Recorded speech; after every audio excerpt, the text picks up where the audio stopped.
যেখানে হবে নাম কীর্তন মধুর ওই নহরের নাম, আমি সেইখানে আছি আল্লাহ স্বয়ং ভগবান।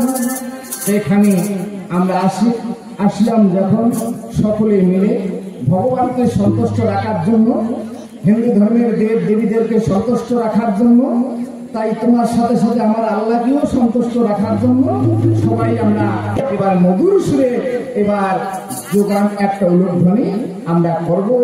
হিন্দু ধর্মের যোগান করবেন আর মুসলিম ধর্মে সবাই সালাম রেখে আল্লাহর কাছে দোয়া করবেন।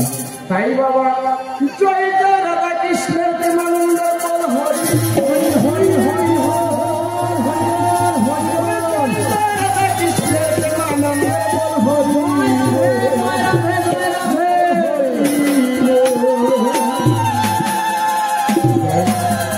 এখানকার মা বোন অতি ভদ্র, অতি খুব ভালো, কি সুন্দর দোকানগুলো ধ্বনি দিল। তাই সবাইকে আমি দোয়া করে দেব বা দোয়া করে যাব, সবাই ভালো থাকবেন। বছরে বছরে হয়তো আমি হই আর যাই কেন হোক না কেন, বহু শিল্পী আছে গান আমি শুনতে পারবেন। তাই এবারে শুনবেন জারি এবং কবি গান।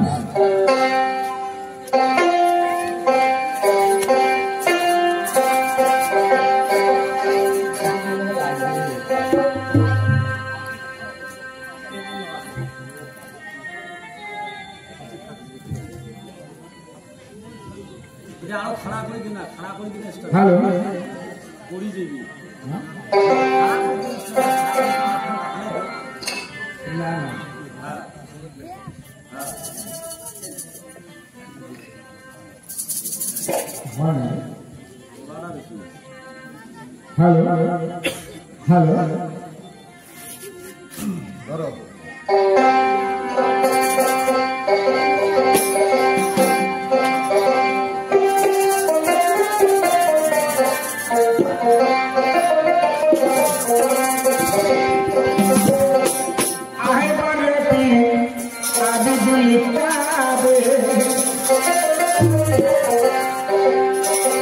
হিন্দু ধর্মের যোগান ধ্বনি হলো। এবার মুসলমানের একটা কাওয়ালি শুনবে, কারণ পীর বাবা দস্তগীর আব্দুল কাদের জিলানী রহমতুল্লাহ আলাইহি এনার মাজার হলেন বগদাদ শরীফে। কারণ দিনে উজুতে এনার নাম নেবে আড়াইটা শরীরের পশম ঝরি যায়। এনারই একটা কাওয়ালি শুনবেন। ওরে জিলানীতে জিলানী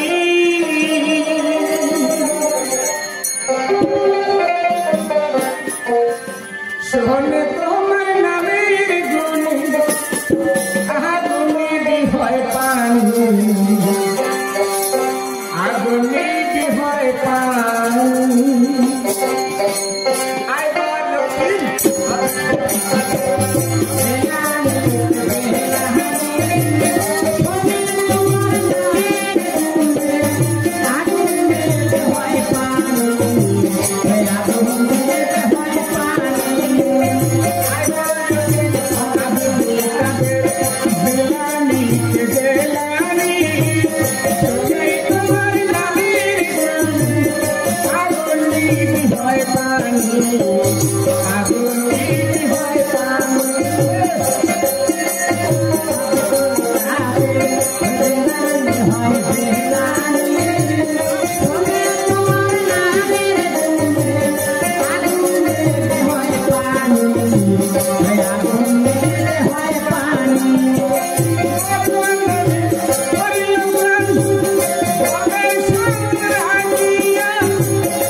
প্রশ্ন করছে ভুলি নাই মনে আছে, প্রশ্নের জবাব দিব আস্তে আস্তে।